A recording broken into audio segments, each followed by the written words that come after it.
Morgan. I am Dr. Elliott Morgan, and inside each of us, there are two wolves. That, of course, is an old meme, but it harkens back to an old parable where a grandfather says to a grandson, in each of us, there are two wolves fighting. One is rooted in timidity, in self-preservation, and in maintaining the status quo so as not to get hurt, and the other is insatiable, ravenous, and refuses to back down. The grandson says, well, Granddad, which of the wolves wins? And the granddad responds, whichever one you feed. It's really beautiful, and I thought it was a great jumping off point to talk about the current state of the Democratic Party, especially following last night's historic win by Abdul El-Sayed against Haley Stevens, who was backed by over $60 million in outside money, including over $30 million from AIPAC, and she just still couldn't pull it off. So I thought, what better time than right now to talk about two individuals I feel best symbolize these two wolves of the Democratic Party. So let's dive in, and I bet you might have a clue as to which person goes with which wolf. But let's see if you can play along. This should be fun. We'll find out.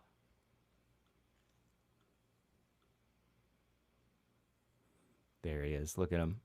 Do you know which one this is yet? Any guesses? Like everyone being like, Abdullah has a fuck ton of work to do mending bridges. Here's the fucking take nuke for you, okay? You are all unbelievably Islamophobic pieces of shit, okay? You literally called the dude a fucking terrorist for months on end and like called him a sexist, misogynist, terrorist, bad candidate, fake doctor when he has like 2 fucking degrees. And now you're gonna sit there and be like, well, you know, you really got to come to me. Hey, I only have one PhD and a master's, okay? And I have no problem with people saying I'm a fake doctor. But if I was running for Senate, I'd have a little bit of a problem. You know, like, what are you talking about? Do you want to fucking win or not? Lock the fuck in, okay? Lock the fuck in. And I do worry that there are some out there who, in an effort to make sure that that this narrative that a progressive can win in a state like Michigan doesn't take root, will literally either subtly or, you know, not so secretively endorse Mike Rogers or stay out of the race while, you know, trying to push the excitement in the opposite direction. You're still on camera, Hassan. Hassan, you're still on camera. Like, everyone is already doing the can El-Sayed unite the Democrats? And that question is just, can El-Sayed get the pro-Israel vote?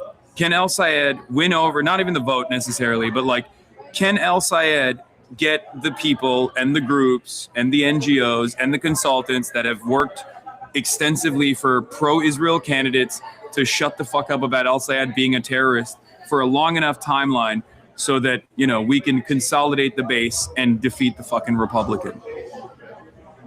Thank you. That's the real. I mean, pretty incredible stuff. And that would be what we call one wolf. Now, when we talk about wolves, we're actually talking about patterns of behavior or archetypes that are universal and stretch across time and space. And this is what it all boils down to. You have the light side and the dark side. You have the side that's willing to go get them, go get what they want. And then you have the other side that's trying really hard to keep things the same. And so let's check in with that wolf, because this wolf seems really, really concerned about the other wolves, okay? And this is also indicative of where the Democratic Party is, because you have one side that wants to go to the right and you have one side that wants to go to the left, hence the word left, and they're battling it out internally as if that's going to get them elections, when in actuality what they all need to do is go left. But that's just my opinion. Let's hear a different perspective. This, of course, comes from everyone's favorite Shrek impersonator, John Fetterman. Democratic Senator John Fetterman of Pennsylvania. Senator, thanks so much for joining us. I know you've criticized several of El-Sayed's progressive policies. You've been involved in a public dispute with him as well. What's your reaction to his victory that we have not projected in this key battleground state of Michigan? Well, I think it definitely puts the seat in play. Michigan typically doesn't really elect. This is actually, I think, the only time I'm aware of that I've seen John Fetterman in a suit when it wasn't just to see Bibi Netanyahu. A Republican in the Senate for a while. And now Rogers was a very strong candidate, objectively. He barely lost to Slotkin, and she's a very strong candidate, and she just barely won. back then. So now, if you've seen some of the polling, El Sayed is under maybe 5 to 6 points or more against him. And now some real money is going to flood into that state. And a lot of the things that he has done and said during the primary, we're going to come back to haunt, like campaigning with a guy that loves Hamas and is very proud to stand with communist regimes. So you're talking about Hassan Piker. Oh, yeah, definitely. Yeah. Who was out there with El Sayed on the. Dude, the scared wolf is so scared of the other wolf. It's beautiful to see. I mean, this is who they are. You know, you can't help it. This is nature in action. I feel like I'm watching the Discovery Channel back when they used to show actual Campaign trails. Is that what you're nature. saying? Yeah, I mean, you know, you'll be able to find out what he really thinks. Is he still going to campaign with a guy that proud to love Hamas?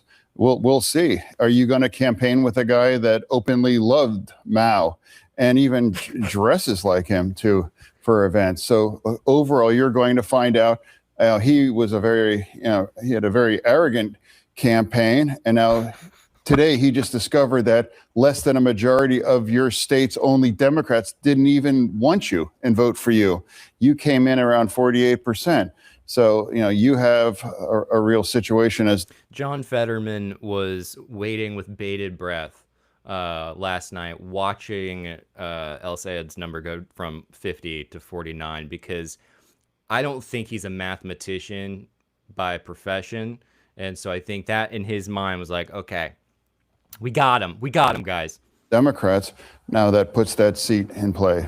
President Trump just moments ago called El Sayed's projected victory in Michigan, and I'm quoting Trump now, great news for the Republican Party, labeling El Sayed a, quote, communist loser who hates Jews and Israel, end quote. How do you respond to what the president is saying, and do you agree with his assessment? I'm saying objectively, as a Democrat that understands how to win a competitive state, it's like it does put it in play. And 100% the Republicans were eager to run against him, and that's where we are. And now you see how close it was. 14,000 votes out of 1.5 million votes, and now that's a divided primary. And he has said a lot of negative things towards her and other people. And now I think he's going to find out that he has to mend fences, as he said. Well, I guess we'll see.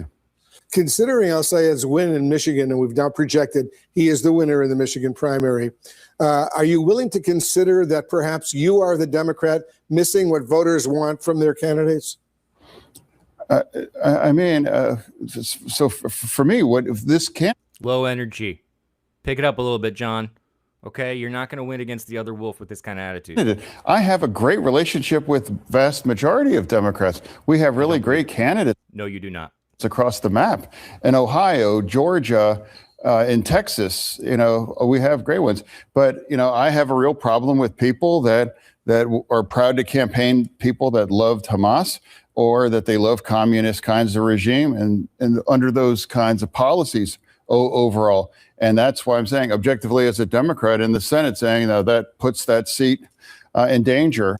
I don't know if you've seen the recent podcast that John Fetterman did where they sort of lured him in, I'm assuming with some kind of treats or like highlights magazines, but he ended up somehow doing a podcast with Jon Stewart, and you see in it just how incredibly vapid he is. And another piece of evidence that he's vapid is the fact that he cannot help but consistently fall back on the same talking points that every single one of these establishment Democrats falls back on. The idea that Hassan Piker is absolutely just trying to usher in Sharia law and all this stuff. It's insane. People watched a genocide get live streamed for 3 years. I think you can maybe have a little bit more nuance with your takes than, oh, this guy sucks. But you can hear the fear in his voice. And the reason you can hear the fear in his voice is because he understands that the Democratic Party is changing beneath his feet, beneath his very large and shaky feet, okay, that have a very hard time putting one in front of the other. But hey, we have great news and we should be celebrating it. Now, I would think that because a Democrat won,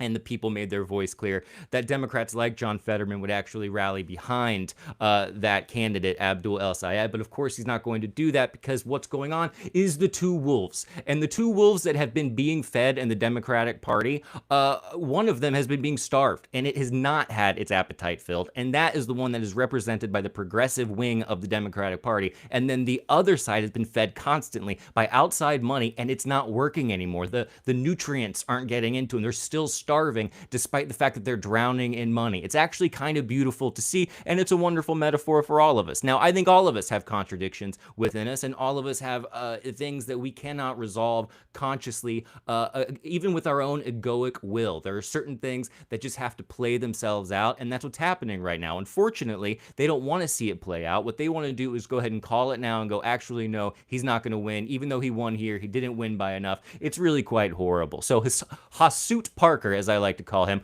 likes to wear suits because he can impress older people. John Fetterman does. It's just usually either Wolf Blitzer or Benjamin Netanyahu. Those two, apparently, as my records show. But hopefully people can actually zoom out a little bit and have a little bit more nuance. Until then, I think the Democratic establishment's going to do what they do, which is just clutch onto as much power as possible and cower in the sight of actual change that might help people's material conditions. Anyway, this is the Spin Room, folks. I hope you enjoyed it. I'm still figuring out the text stuff, so I figure this is like a rough run through this week, but then next week we're going to start doing multi-part lectures on the structure of the deep psyche. I'm just kidding, we're not going to do that, but thank you for being here. Click like and subscribe. And obviously, there's one wolf here that knows what they're talking about, that actually has the passion to make change happen, and it's symbolized in Hassan Piker. There's another wolf that needs to maybe take a really sad trip to the veterinary hospital, and that is symbolized by John Fetterman, as well as countless other Democrats who refuse to change with the times and continue to kowtow